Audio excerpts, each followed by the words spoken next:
ignoring my greetings and even criticized my cooking. "Emily, this lacks flavor. You need to season it properly. Just because you're busy, what's your excuse?" "But mother-in-law, I've seasoned it as per the recipe. Please taste it." She did, only to respond, "It's still bland. Can't you tell? Adding more would be unhealthy. What's wrong with enjoying good food? Don't let your skills go to waste." With that, she poured an excessive amount of soy sauce over my dish. "I'm concerned about our health," I protested, but she brushed it off. I had a hunch about what triggered my mother-in-law's sudden change in behavior.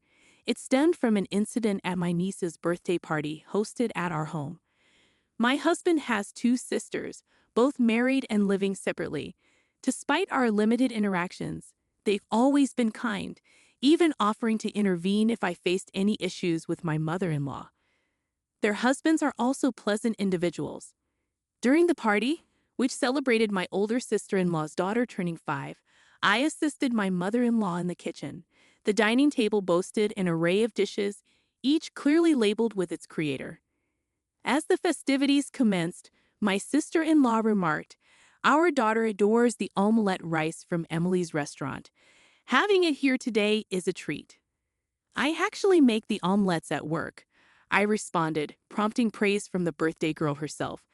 "The omelette lady's food is yummy." These exchanges didn't sit well with my mother-in-law. Desperate to redirect attention, she insisted, "Look, Grandma's stew is also tasty." But her granddaughter rejected it, complaining, "It hurts my mouth." While my sister's husbands politely sampled her cooking, it quickly requested more water, noting the excessive saltiness. My sister-in-law jokingly suggested I give her cooking lessons, which only fueled my mother-in-law's anger.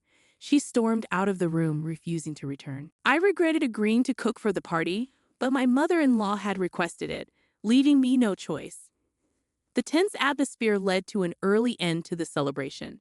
While my sister-in-law's comment was meant in jest, criticism of one's cooking stings.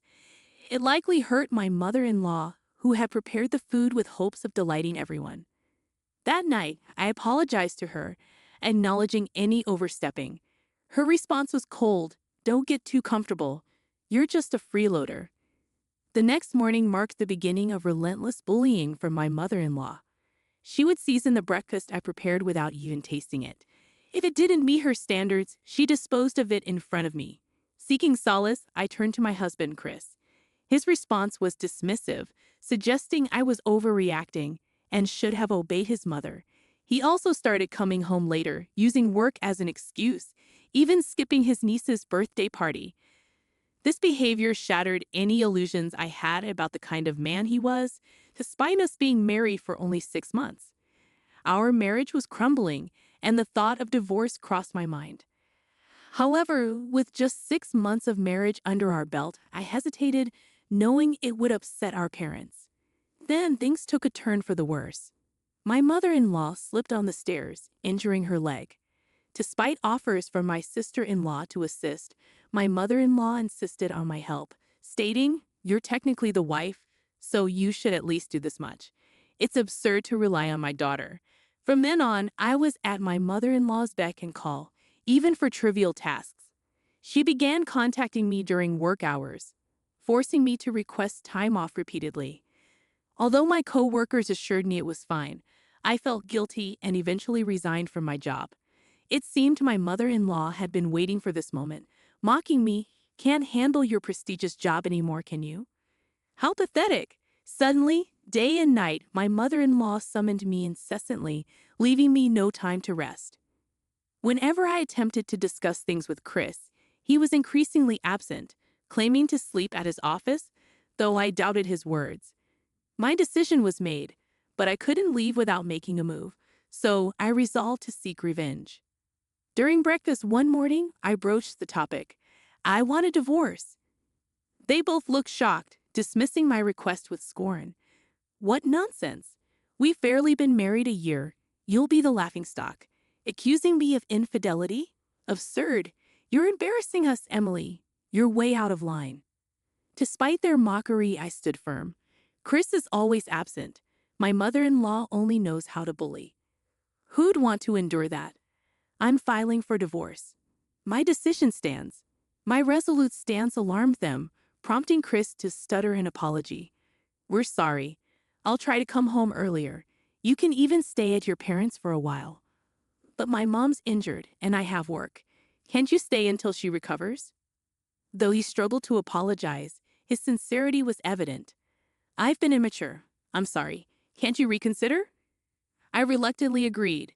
Yet their smirks betrayed their true feelings, typical of a mother and son. Following that, the bullying ceased, and Chris began returning home earlier. However, the tranquility was short-lived. Chris resumed his late returns, and my mother-in-law's mistreatment resumed. Despite her leg failing to heal, she frequently ventured out, citing hospital visits. This behavior struck me as odd, leading me to uncover a shocking truth. Days later, my phone buzzed incessantly with calls from Chris and my mother-in-law. Chris's tone was heated when I answered. "Where are you? How can you leave my mom like this?" Unfazed, I responded, "I'm at my parents' house." "What's wrong?"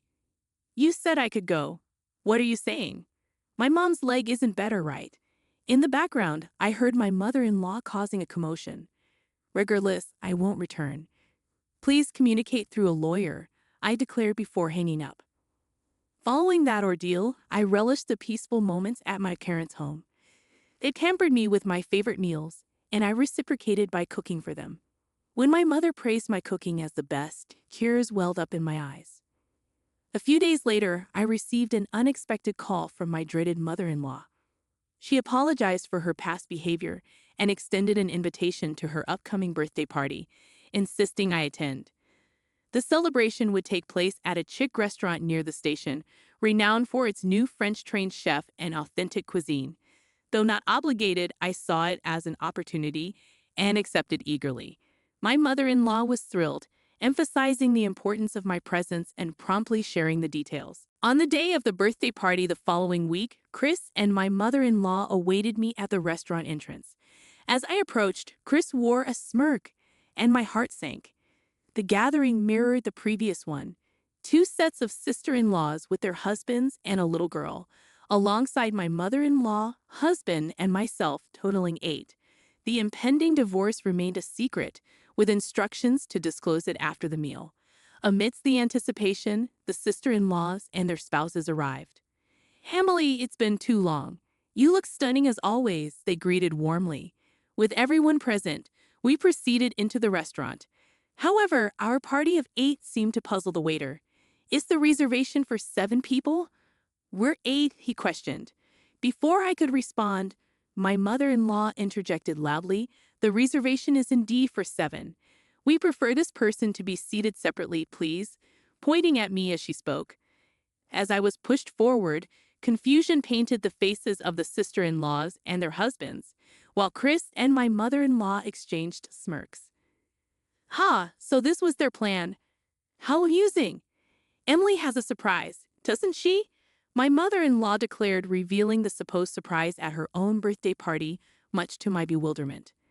Well, if my mother-in-law enjoys surprises, then I'll gladly provide one.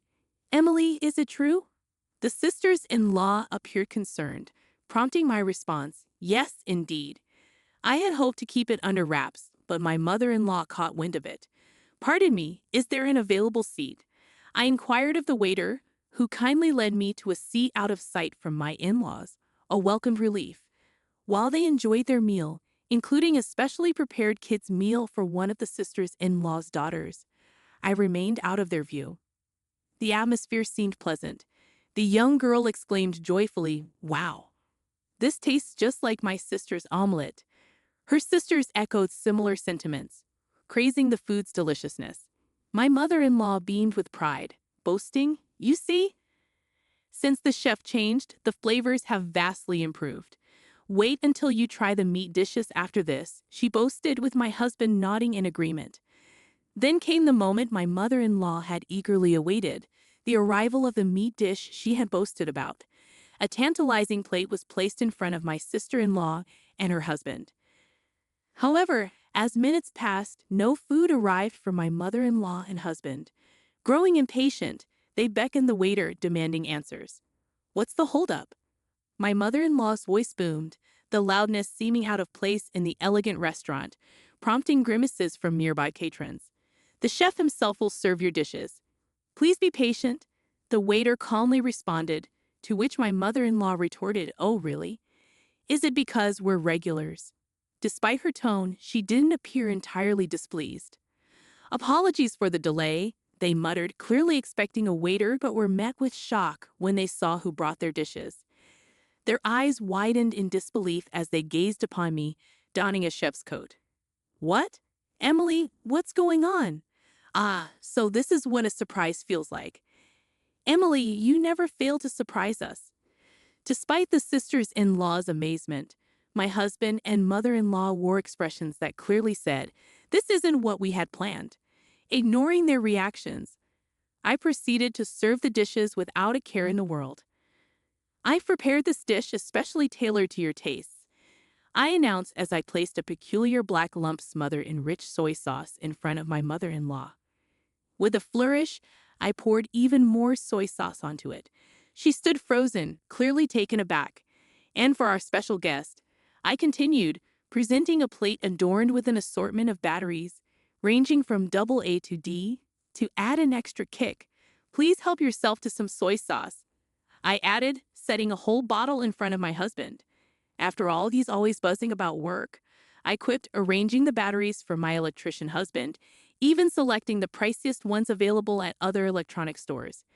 I anticipate some gratitude for my efforts. My nieces erupted into laughter at the sight. My sister-in-law and her husband wore expressions suggesting, "Isn't this a bit over the top?" Meanwhile, my mother-in-law and husband flushed red with embarrassment, bellowing, "You're making a mockery of us and this establishment. Get the manager." As my husband made the demand, the manager emerged, calmly stating, "That would be me." "What on earth were you thinking? We're the customers here. We'll take legal action," they threatened, to which the manager calmly responded, "Is that so? Well, in that case, we'll be pursuing legal action against you two for disrupting our business." Their response? A puzzled huh? It became apparent that my in-laws were frequent patrons of the restaurant, often exhibiting arrogance towards the staff. They had a reputation for nitpicking, never considering the inconvenience they caused other customers. Their troublesome behavior was well known. "We've tolerated it because you're family, but it seems it's time to put some distance between us. Right, Emily?" "Absolutely, big brother." Upon hearing this revelation, my in-laws turned their surprised gazes towards us. "You see, this restaurant has been managed by my brother for quite some time now. He resides in France and couldn't make it back for our wedding due to his busy schedule." Despite sending his congratulations, my mother-in-law and my husband, Bob, had never met him. However, my brother had seen family photos and recognized both of them, I explained. "I deeply regret not being able to attend your wedding. I attempted to reach out several times, but you always seem to have company," I continued, watching as their faces paled. The conversation grew tense. My sisters-in-law urged their husbands to leave first, then proposed, "Shall we delve into this further?" Though they smiled, their eyes betrayed a seriousness that sent a chill down my spine. "It's merely business, you know. The old-timers on Main Street, they prefer these modern spots these days," Chris interjected. As he spoke, a waiter approached and handed him an earring, remarking, "You left this behind last time." "Dining with men who wear earrings, quite suspicious, isn't it?" my sister-in-law commented with a smirk. Unable to contain my laughter, I responded, "No, dear sister-in-law, this man has been having an affair with a woman who works at a florist near his shop." Chris's face drained of color as he glanced at me, silently questioning how I knew. Little did he know, I had hired a private investigator some time ago. My intuition had proven correct. Chris had been meeting the woman almost daily after work. This restaurant appeared to be their favorite haunt, as they visited nearly every week. The evidence, including photos of their rendezvous at a hotel, was abundant. "I'm serious about her. Marrying you was a mistake. I'm ready for a divorce," Chris declared, his stance on divorce suddenly shifting. "That works for me. I've been wanting a divorce too," I replied, seizing the opportunity. but I'll be seeking alimony, so be prepared to pay up. I just landed a major contract. I added, I'll happily comply, he chuckled. Good to hear. Now, as for you, mother-in-law. My mother-in-law, who had remained silent until then, visibly trembled. Though not as frequent a patron as Chris, she too had her own routine here. But I'm already a widow, she protested. That's irrelevant, I countered. Upon hearing her confession, I felt compelled to reveal another piece of information. I had the private investigator look into you as well, mother-in-law. It seems your relationship with your partner has been ongoing for about 5 years. However, didn't father-in-law pass away just last year? My sisters-in-law shot their mother a glare of anger. No surprises there. The two of them were always closer to our esteemed father than to our mother. Discovering the truth, they were understandably furious. I too was taken aback by the level of detail the investigator had uncovered about my mother-in-law. It was revealed that my father-in-law had also hired the same investigator. You've been deceiving us about Dad all this time. And Chris, you're cheating on Emily. Have you both lost your minds? The sisters-in-law's anger showed no signs of abating. Recognizing that our presence was disturbing other patrons, we agreed to disperse for the day and reconvene at the in-laws' house on another occasion. On that day, I bid farewell to my brother and the staff with spirited high fives. A few days later, in the presence of my two sisters-in-law, the divorce papers were filled out. My husband, showing no remorse, grumbled phrases like, "Well, just make sure you don't regret it, all right?" Despite my limited mobility, I ended up with such a troublesome wife. Exhausted by his endless complaints, I snapped, "Mind your step, mother-in-law." She jolted, responding with a puzzled, "What?" It was evident her leg had fully healed. Despite this, she continued to feign discomfort, solely to torment me. Her spiteful behavior confirmed her status as nothing more than a stranger to me. Thus, my brief marital journey came to an end in less than a year, and I had no regrets. Afterward, alimony payments for both my ex-husband and his mistress were deposited into my account simultaneously. While it seemed my ex-husband covered his mistress's portion too, that detail was inconsequential. Following the divorce, despite plunging into debt to fulfill his alimony obligations, my ex-husband was swiftly dumped by his newfound partner.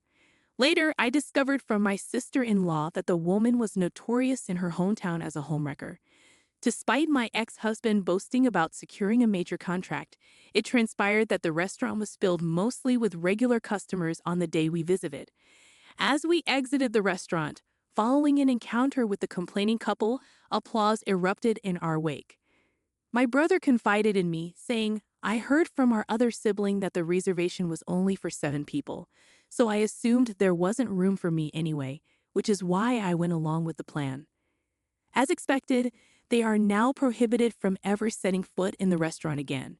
News of their misconduct quickly spread, resulting in the loss of their significant contract.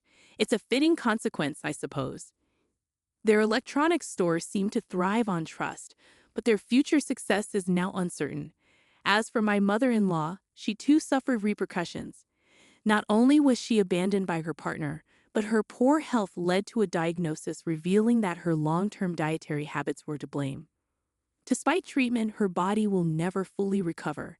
It seems like a fitting consequence for her actions as well. As for me, I've returned to my job at the familiar Western-style restaurant.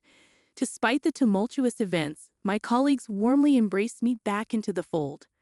"Welcome back, omelette lady," they greeted me with affection. My sisters-in-law remain loyal patrons of the restaurant. They severed ties with their mother and brother following the incident. They couldn't overlook the betrayal towards me, someone they had treated like a younger sister, and the deceit towards their late father. Their resolve to maintain this distance remains steadfast. Despite the challenges, my true joy lies in the kitchen. Cooking brings me unparalleled happiness, and in this moment, I find myself at my happiest.